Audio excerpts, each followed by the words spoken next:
ఆయన బిందువు ద్వారా ఏర్పడిన సరోవరం కనుక దాన్ని బిందు సరోవరం అని పిలిచారు. ఇప్పుడు నారాయణుడు అన్నాడు, ఏమయ్యా ఎందుకోసం తపస్సు చేస్తున్నావు అన్నాడు.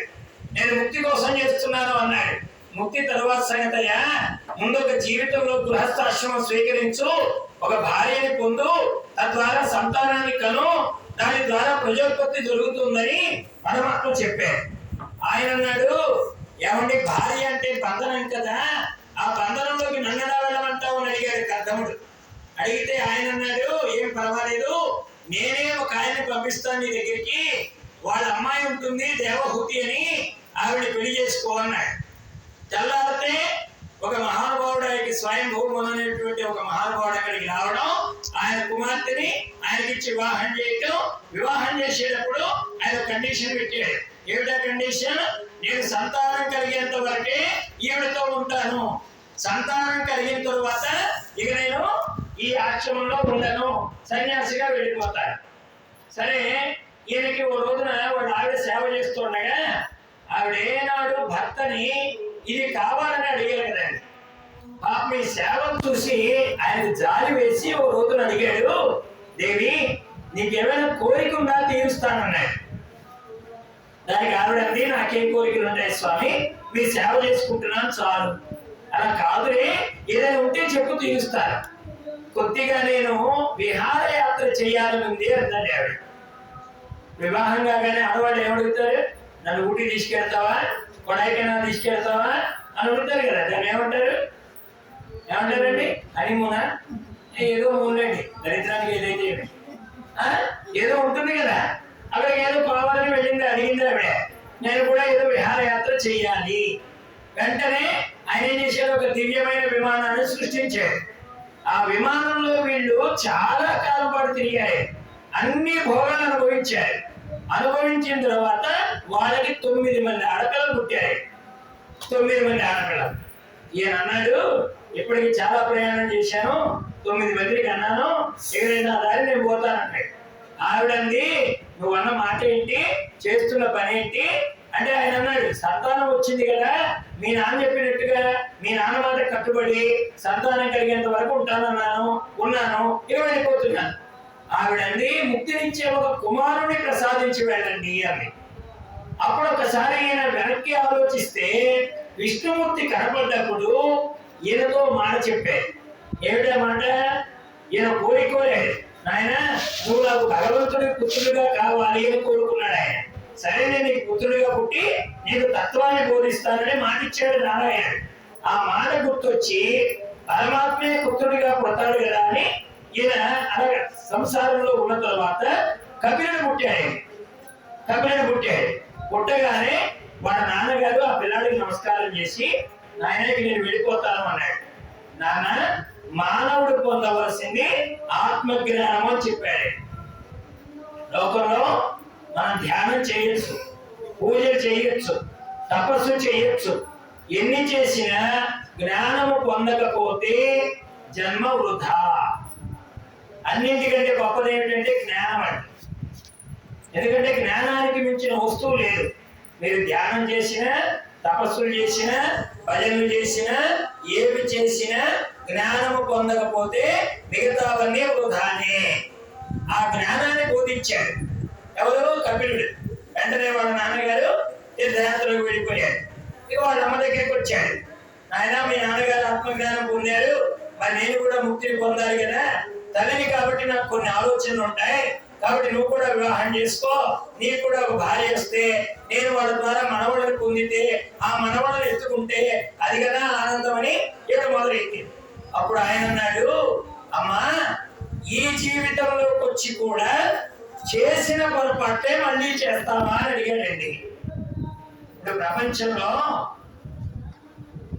మనం ఏం చేస్తాం? కొద్దిగా కలిపేయండి.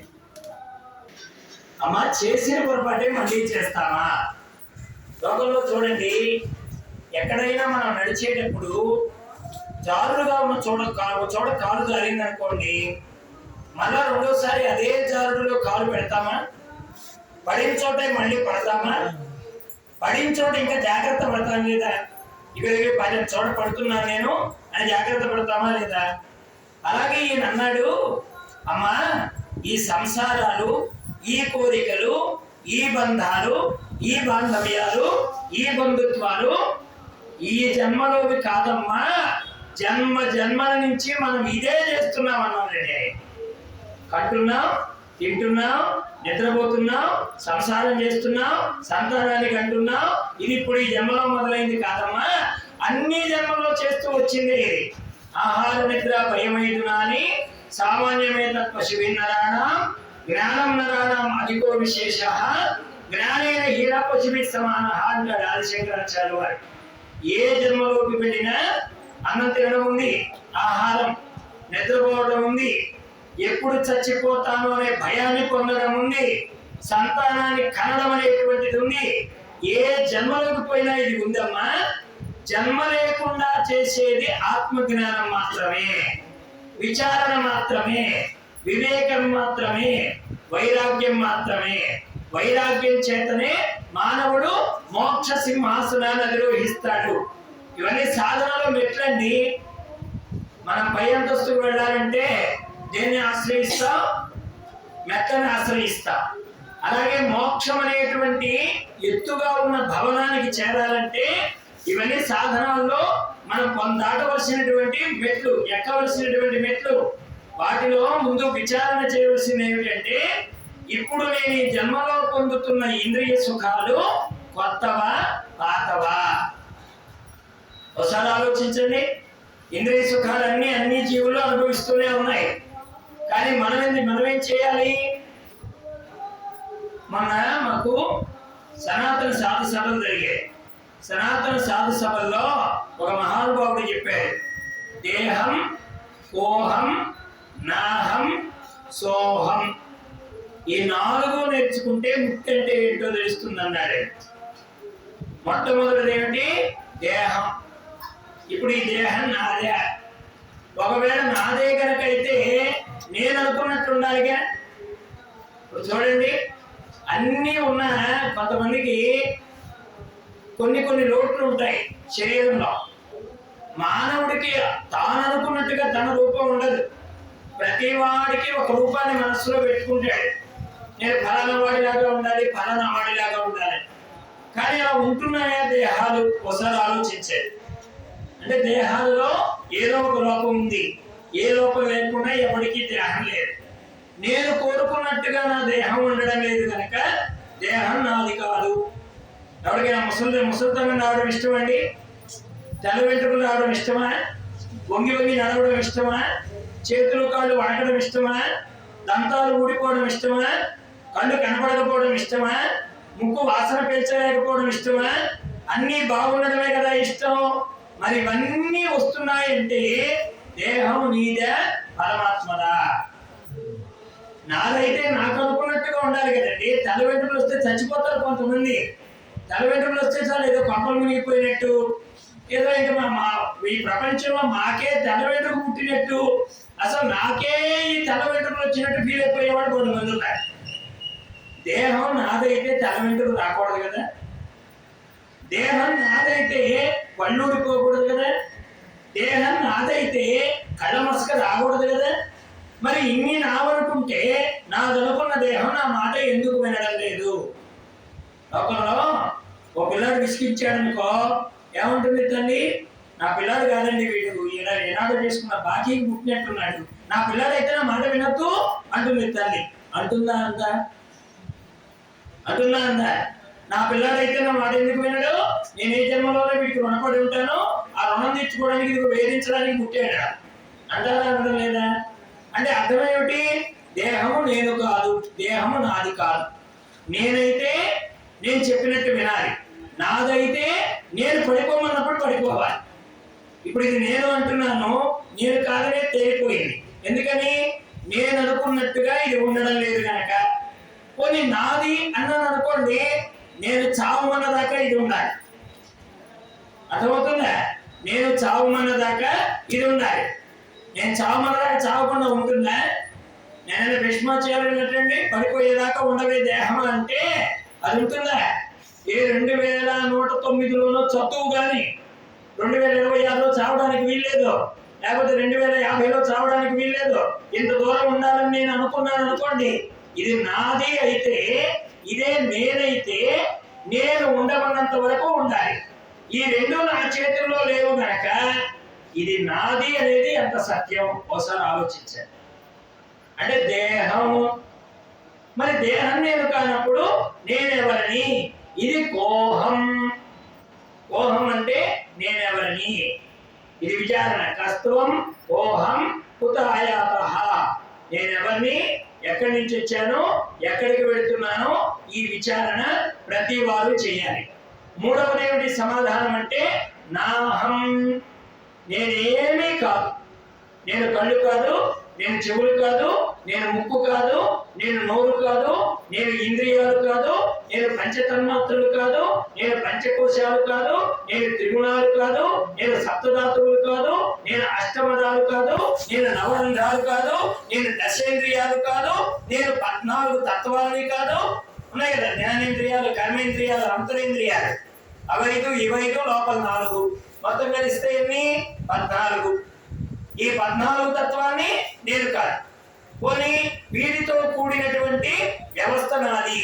పోనీ 96 తత్వాన్నైనా అది నేను కాదు. మరి ఏమై ఉన్నాను? వీటన్నింటినీ భాషింపజేసేటువంటి చిదావాసుడు, లోపల అంతర్యామి అయినటువంటి పరమాత్మ ఒకడున్నాడు, అదే నేను. ఇది ఎప్పుడు తెలుస్తుంది? నేతి నేతి వాక్య విచారణ ద్వారా తెలుస్తుంది. ఇది కాదు, ఇది కాదు, ఇది కాదని తొలగింపజేస్తూ ఉంటే ఉన్నదేదో తెలుస్తుంది అని చెప్పారు.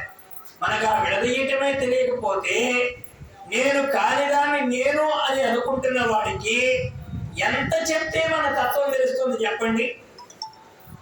ఇప్పుడు భగవంతుడు ఒక డాక్టర్ అనుకుందామండి.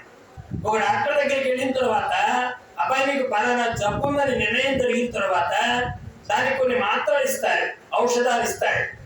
వీరి ఔషధాన్ని ఎదురుగా పెట్టుకొని దాన్ని మింగకుండా, లోపలికి తీసుకోకుండా దాన్ని ఎదురుగా పెట్టుకొని నా జబ్బు తగ్గాలి, నాకు ఈ జబ్బు ఉందట అని జపం చేశాడు అనుకోండి, జబ్బు తగ్గిపోతుందా?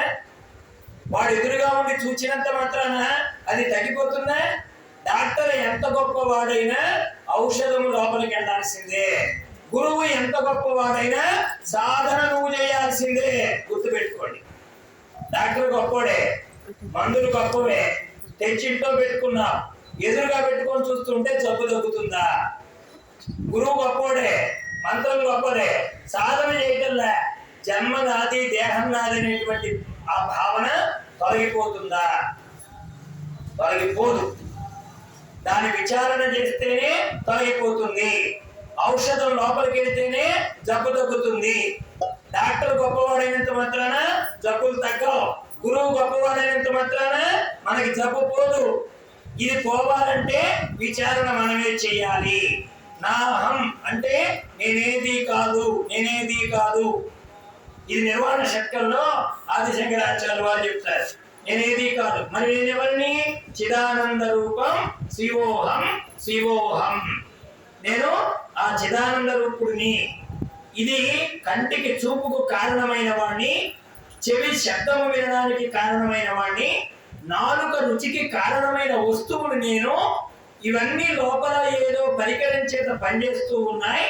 నేను ఆ పరికరాన్ని తప్ప బయటికి కనిపిస్తున్నటువంటి వస్తువుని కాదు, లోపల ఉన్నటువంటి శుద్ధ చైతన్యాన్ని. దీన్ని గుర్తించినప్పుడు వాడు శివుడు అవుతున్నాడు, లేకపోతే శవరూపం అవుతున్నాడు. శివానికి శవానికి ఒక్కటే తేడా. శివం చైతన్యం, శవం జడం. ఎవడు జడం? అసలు నా లోపల చైతన్యం ఉంటేనే నేను ఇవన్నీ చేయగలుగుతున్నానని ఎవడు గుర్తించలేకుండా ఇన్ని పనులు చేస్తున్నాడో వాడే శవం. గుర్తించిన వాడు శివం. అందుకని భగవంతుడు యొక్క స్పృహ లేని వాడు 2 కాళ్ళ శవము అని చెప్పారు. కైట భారీ భజన కలిగి ఉండని వాడు గాలిలోన నుండి కదలు శవము. భాగవతం చెప్పింది కదిలే శవాలు ఉన్నాయి భూమి మీద అని. ఎవడా కదిలే శవం అంటే భగవత్ స్పృహ లేనివాడు, దేహం సత్యం అనుకునేవాడు, భోగం సత్యం అనుకునేవాడు, ఆత్మవిచారణ సలపనివాడు, వైరాగ్య భావన లేనివాడు, జ్ఞానాన్ని పొందనివాడు, వాడే శవము. అటువంటి తత్వాన్ని మనకు బోధించిన వాడు కపిల భగవానుడు. ఆ కపిలుడు 5వ అవతారంగా చెప్పబడ్డాడు భాగవతంలో. ఇక 6వ అవతారం దత్తావతారం. ఈ దత్తావతారంలో స్వామివారు అత్రి మహాముని అనసూయ దంపతులకు పుట్టాడు. ఓసారి నారద మహర్షి దేవలోకానికి వెళ్ళాడు. వెళ్ళగానే అక్కడ ఆయన దేని పొగుడుతున్నాడు తెలుసిన? అనసూయమ్మ పాతివ్రత్యాన్ని పొగుడుతున్నాడు. ఆహా, భూలోకంలో ఎంత సాత్వీమ తల్లులు ఉన్నారయ్యా!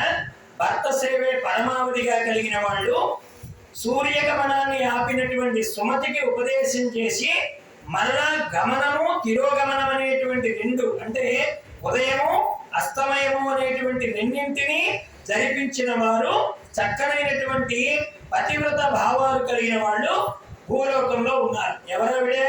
అనసూయమ్మ తల్లి. ఈవిడ పేరు విని 3 అమ్మల కోపం వచ్చింది. ఎవరు వాళ్ళు? లక్ష్మి, సరస్వతి, పార్వతి. ఈ 3 అమ్మగారు అన్నారు, ఇనప గుగ్గిళ్ళు తెచ్చారు, నారదుడికి ఇచ్చారు. నారదుడితో చెప్పారు, ఆవిడ పాతివ్రత్యం ఎంత గొప్పదో తెలియాలంటే ఈ గుగ్గిళ్ళని ఉడికించమనండి అని పంపించారు. ఆయన గుగ్గిళ్ళు తెచ్చి అమ్మగారికి ఇచ్చారు. అమ్మగారు వాటిని ఉడకబెడితే ఆ తాడింపు గొబాడింపు దేవలోకానికి చేరింది. అప్పుడు వెంటనే అమ్మగారు అనుకున్నారు, ఇనప గుగ్గిళ్ళని కూడా మెత్తగా ఉండగలిగిన అనసూయమ్మ ఎంత గొప్పది, ఆవిడ పాతివ్రత్యం ఉందా మేము వెలవెలబోవలసిందేనా? ఆవిడ యొక్క పాతివ్రత్య ధర్మము తప్పింపడానికి ఏం చేయాలని ఆలోచించారు. అంటే 3 అమ్మల పరీక్షకు నిలబడేంత గుణం కలిగినని అనసూయని అర్థం చేసుకోవాలి. అక్కడ ఎంత గొప్ప పరీక్షలో నెగ్గితే అంత గొప్ప ఉద్యోగం వస్తుందండి. అర్థమైందా? 10వ తరగతి చదివిన వాడికి కరెక్ట్ ఉద్యోగం వస్తుందా? వచ్చిందా? మీ ఊళ్ళో ఇస్తారా? 10వ తరగతి చదివితే కరెక్ట్ ఉద్యోగం కాదు కదా. ఈ రోజుల్లో గుమస్తా ఉద్యోగం కూడా ఇవ్వడం. మరి కరెక్టర్ దాకా ఎదగాలంటే ఎన్ని పరీక్షలు దాటాలి? అవునా కదా? అలాగే అమ్మవారి దాకా పరీక్షకు ఎదిగిందంటే అనసూయమ్మ గొప్పతనం ఆలోచించండి అక్కడ. అంటే అనసూయమ్మను పరీక్షించడానికి ఇక్కడ ఉన్న వాళ్ళ తక్కువ శక్తి సరిపోలే. మరి ఎక్కడ దాకా వెళ్ళింది ఆవిడ ప్రతిభ? దేవలోకాలలోకి ప్రవేశించింది. దేవలోకాల్లో కూడా ఇంద్రలోకంతో ఆగిపోలే. వైకుంఠము, కైలాసము, సత్యలోకము, 3 లోకాల తల్లుల్ని కదిలించిందండి అనసూయమ్మ పాతివ్రత్యం. అక్కడికి చేరింది అనసూయమ్మ విషయం. వాడు ఏం చేశారు? బ్రహ్మ, విష్ణు, మహేశ్వరులు 3 పిలిచారు. ఏమండి, మాకు చిన్న సాయం చేయాలి. ఏమిటి అని అడిగారు వాళ్ళు. అనసూయమ్మ పాతివ్రత్యాన్ని నారదుడు చెప్పాడు. మేము ఇనప గుగ్గిళ్ళు పంపిస్తే ఆవిడ వండి పెట్టింది. ఆవిడ పాతివ్రత్యం ఎంత గొప్పదో తెలిసింది. ఆవిడ పాతివ్రత్యంలో మేము గొప్ప అని నిరూపణ కావాలంటే మీరు కాస్త ఆవిడ ధర్మాన్ని మీరు కదిలించాలి, పరీక్ష పెట్టాలి అని వాళ్ళతో చెప్పారు. వెంటనే బ్రహ్మ, విష్ణు, మహేశ్వరులు 3 ప్రయాణం అయ్యారు. ఎవరికి? అనసూయమ్మ తల్లి దగ్గరికి. ఇలా 3 వచ్చారు అమ్మ దగ్గరికి, అనసూయమ్మ తల్లి దగ్గరికి. భవతి భిక్షాందేహి అని ఎదురు నిలబడ్డారు. అంటే 3 మహాత్ముల్ని జోలె పట్టుకు నిలబెట్టిందండి ధర్మం. లోకంలో భగవంతుడిని నిలబెట్టేది ఏమిటంటే ధర్మమే. ధర్మం ఒక్కటి మనం పట్టుకున్నాం అనుకోండి, దైవం కూడా వచ్చి జోలె పట్టుకుని మన వాకిట్లో నిలబడాలి. మనం ఏం చేస్తున్నామంటే దేవుడికి పూజ చేస్తున్నాం, ధర్మాన్ని విడిచిపెడుతున్నాం. దేవుడికేమో పూజలు చేస్తున్నాం, చేయవలసిన ధర్మాన్ని విడిచిపెడుతున్నాం. ఇంట్లో తల్లిదండ్రులకు అన్నం పెట్టాం, ధ్వజస్తంభానికి 5 లక్షలు ఇస్తాం. అర్థమైందా? ఇంట్లో తల్లిదండ్రులకు అన్నం పెట్టాం, ధ్వజస్తంభం ఎత్తుతున్నానంటే నాకు 5 లక్షలు రాసుకోండి అంటాడు. 5 లక్షలు ఇచ్చినోడు ఇంట్లో తల్లిదండ్రులకు అన్నం పెట్టాడు. ఇప్పుడు లోకం అంతా అంటుంది, ఫలానా ఆయన ధ్వజస్తంభానికి 5 లక్షలు ఇచ్చాడు, ఎంత పుణ్యాత్ముడు అంటుంది. అని దేవుడు అంటాడు, నువ్వు నాకు 5 లక్షలు ఇచ్చావు సరేరా, ఇంట్లో మీ అమ్మకి అన్నం పెట్టావా అని అడుగుతాడు. లోకమేమో డబ్బు చూస్తుంది, దైవం ఏమో ధర్మం చూస్తాడు. నువ్వు ఎంత ఇచ్చావని అడుగుతుంది లోకం, నువ్వు అన్నం పెట్టావా అని అడుగుతుంది దైవం. చూడండి, దైవానికి ధర్మానికి అంత తేడా. ఇప్పుడు మనమేమనుకుంటాం, అబ్బా ఆయన ధ్వజస్తంభానికి 5 లక్షలు ఇచ్చాడట, సరిపోగానే కైలాసంలో శివుడు పక్కన కూర్చుంటాడేమో మహానుభావుడు, వైకుంఠంలో నారాయణ దగ్గర కూర్చుంటాడేమో మహానుభావుడు, గుళ్ళో మూల విగ్రహం ఆయనే ఇచ్చాడట, ఎంత పెద్ద దాతో నారాయణుడు ఎదురని కౌగిలించుకుంటాడేమో ఆయన్ని. ఇవి చేస్తే నారాయణుడు కౌగిలించుకోడండి. ఇది చేస్తే శివుడు తీసుకెళ్లి పక్కన కూర్చోబెట్టుకోడు. నువ్వు ఇవన్నీ ఇవ్వలేకపోయినా నీ తల్లికి కలిగిన దానిలో అన్నం పెట్టావా అని అడుగుతాడు. నీ ఇంట్లో మీ నాన్నకి అన్నం పెట్టావా అని అడుగుతాడు. అంతేగాని నా గుడికి ఎంత విరాళం ఇచ్చావా అడగడండి. పరమాత్మ ఆయన అసలు సంబంధమే లేదు. ఆ ఇచ్చుకునేది పుచ్చుకునేది అంతా నీ వ్యాపారం. ఆయన ఏమో అడగడు. ఇట్లాంటివి ధర్మం అడుగుతాడు. అందుకని నువ్వు ధర్మంగా ఉంటే దైవం ముగ్గురు వచ్చి వాకిట్లో నిలబడతారు. అది భాగవతం చెప్పింది. ఇప్పుడు మనం దైవాన్ని పట్టుకోవాలా, ధర్మాన్ని పట్టుకోవాలా? ఎవరిని పట్టుకోవాలి? దేవుడిని పట్టుకొని ధర్మాన్ని వదిలిపెట్టాలి కదా.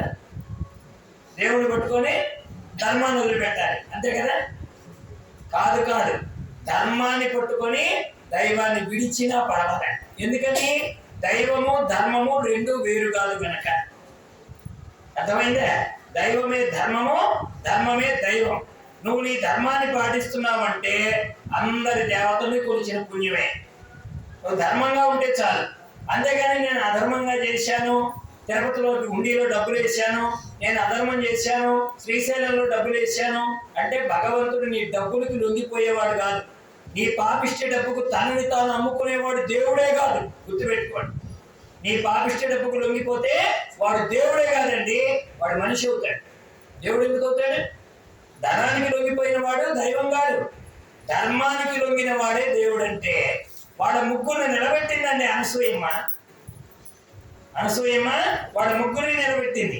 వచ్చి భవతి భిక్షాందేహి అనగానే ఆవిడికి ఆ పిలుపు తన బిడ్డను పిలిచినట్టుగా అనిపించింది. సంతానం లేదు కదూ. కొసగా భిక్షంబు పెట్టరే పుణ్యసతులు ధనమధాంధుల కొలువేల తాపస్సులకు. భాగవతంలో ఒక అద్భుతమైన పద్యం ఉంది.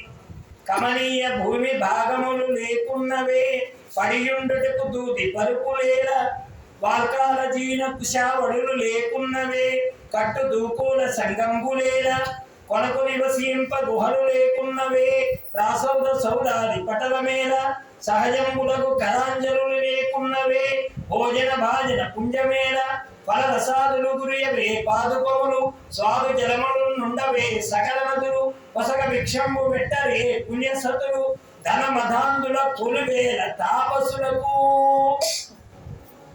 నిజంగా తపస్సు చేసేవాడికి దుర్మార్గం చేసిన వాడు డబ్బక్కర్లే. దుర్మార్గం చేసి 1,00,000 రూపాయలు ఇచ్చిన వాడి కంటే చెమట వచ్చి 10 రూపాయలు హుండీలో వేసిన వాడు గొప్పవాడు. దుర్మార్గం చేసి 1,00,000 రూపాయలు వేస్తే వెంకటేశ్వర స్వామి మెచ్చుకోడు. నువ్వు కాయ కష్టం చేసి 10 పైసలే వేసామనుకోండి, దాన్ని ఎక్కువగా చూస్తాడట పరమాత్మ. కాబట్టి దైవాన్ని మనం అర్థం చేసుకోవడం నేర్చుకోవాలండి. మనం లోకంలో పడిపోయి ప్రతి దాన్ని ధనంతో ముడిపెట్టి చూస్తున్నాం. ధర్మంతో ముడిపెట్టి దైవాన్ని చూడాలి, ధనంతో ముడిపెట్టి దైవాన్ని చూడలేదు. ఎప్పుడైతే వీళ్ళు ఇలా పిలిచారో ఆవిడ హృదయం కరిగిపోయింది. వెంటనే బయటకు వచ్చి మహాత్ములారా రండి, మా ఇంట్లో భిక్ష తీసుకోవడానికి ఇంతమంది వచ్చారా, ముగ్గురు వచ్చారా అని ఆ ముగ్గురికి పీట వేసి వడ్డిస్తుంటే వాళ్ళు అన్నారు, అమ్మ మాదొక నియమం ఉందమ్మా అన్నారు. ఏమిటా నియమం అని అడిగింది. దిగంబరంగా వడ్డిస్తే తప్ప మేము భోజనం చేయము అన్నారు. ఇప్పటికి కూడా ఈ కథని పట్టుకొని చిలువలు పొలుగులుగా మాట్లాడేవాడు బోలెడు మంది ఉన్నారు ప్రపంచంలో. వాస్తవానికి వస్త్రము అంటే దేహాభిమానం అని అర్థం అండి. అందుకనే భగవద్గీతలో దేహాన్ని వస్త్రంతో పోల్చాడు.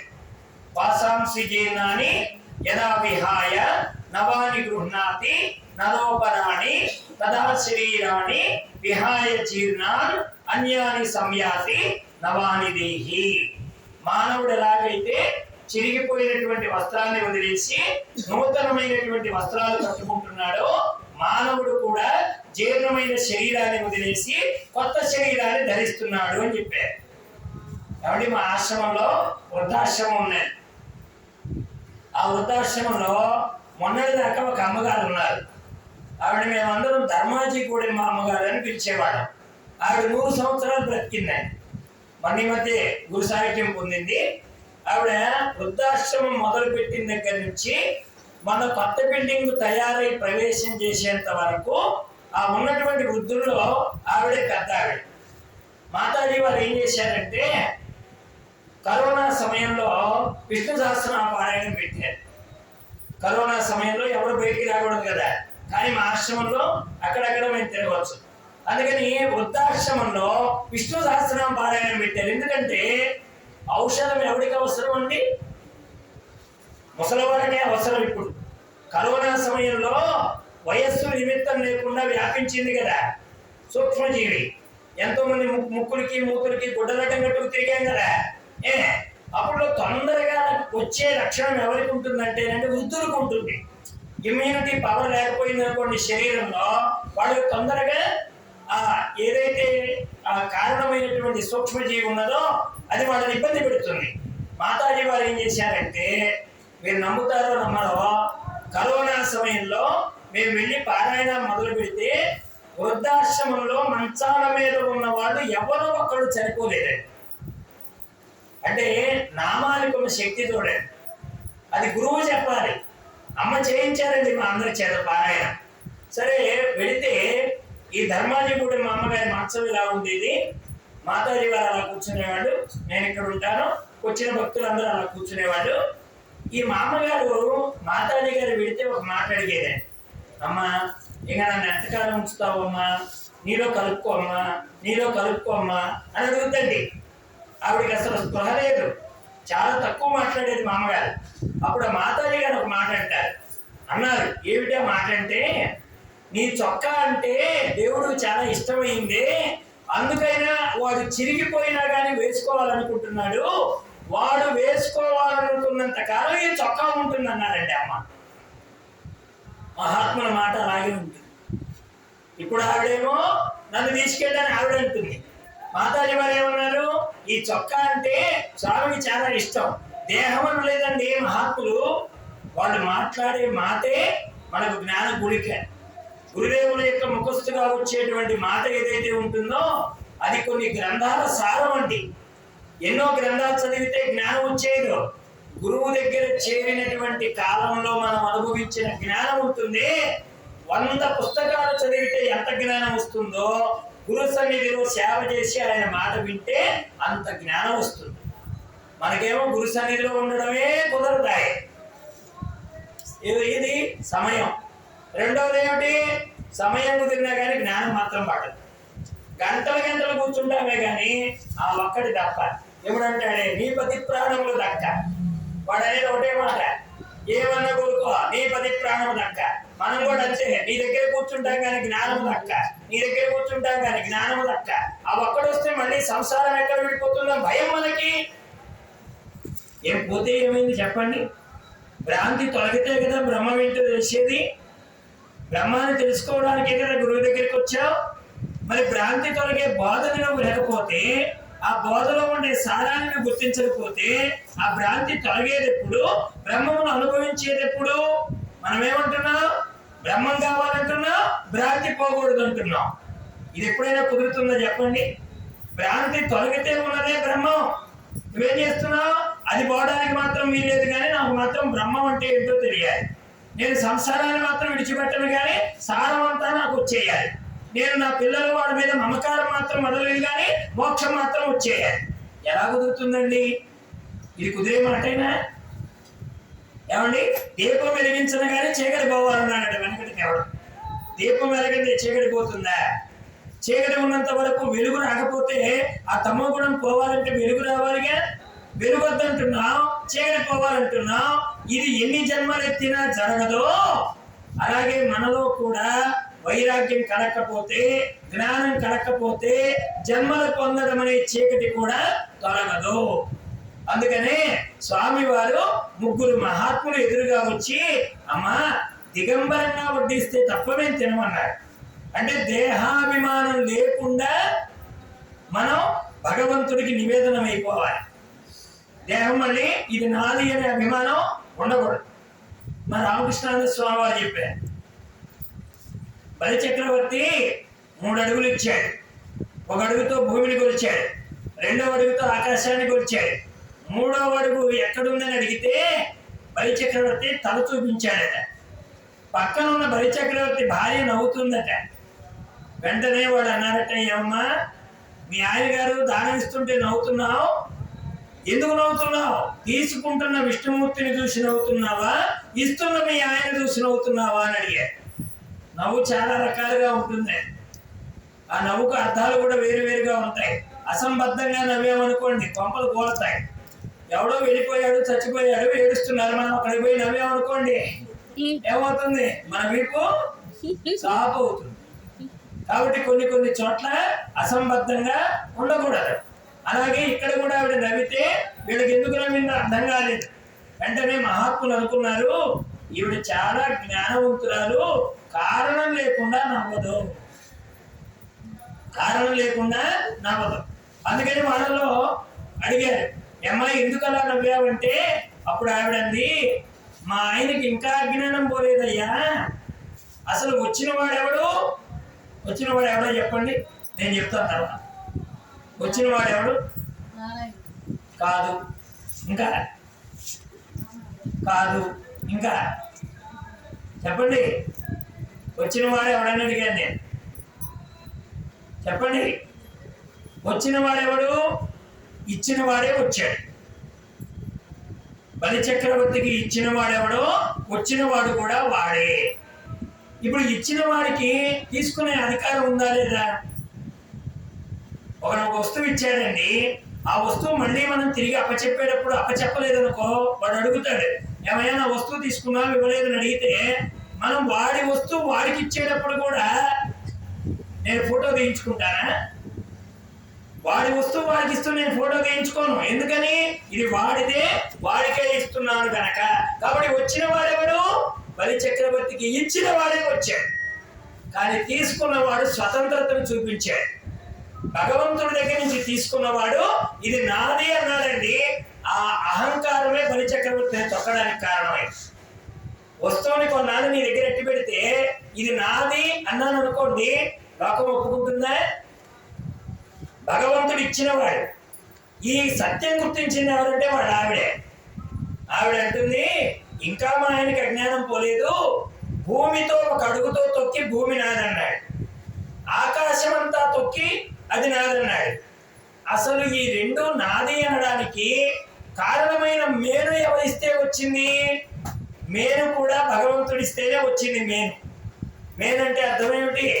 శరీరం. నేనంటే అర్థమేమిటి? మేనును ప్రకాశింపజేసేది నేను తప్ప కనబడుతున్న మేను నేను కాదు. అర్థమవుతుందా? కనబడుతున్న మేను నేను కాదు. మేనును ప్రకాశించడానికి కారణమైనదేదో అది నేను. కానీ ఇక్కడ బలి చక్రవర్తి ఏమంటున్నాడు? నేను ఇచ్చుకుంటున్నాను నీకు అన్నాడు. ఇప్పుడు నేను అనేది నాదైతేనే కదా నేను అంటాను. ఇన్ని ఆయనమైనప్పుడు వాటిని ఆక్రమించుకున్నటువంటి నేను తన వాడిని అవుతానా లేకపోతే పరాయి వాడిని అవుతానా? ఆయన వాడినే.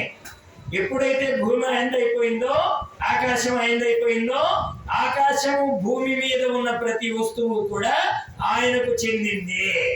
ఇప్పటికీ నా అజ్ఞానము తొలగక ఆకాశం వేరు, భూమి వేరు, నేను వేరు, ఇస్తున్న నేను వేరు,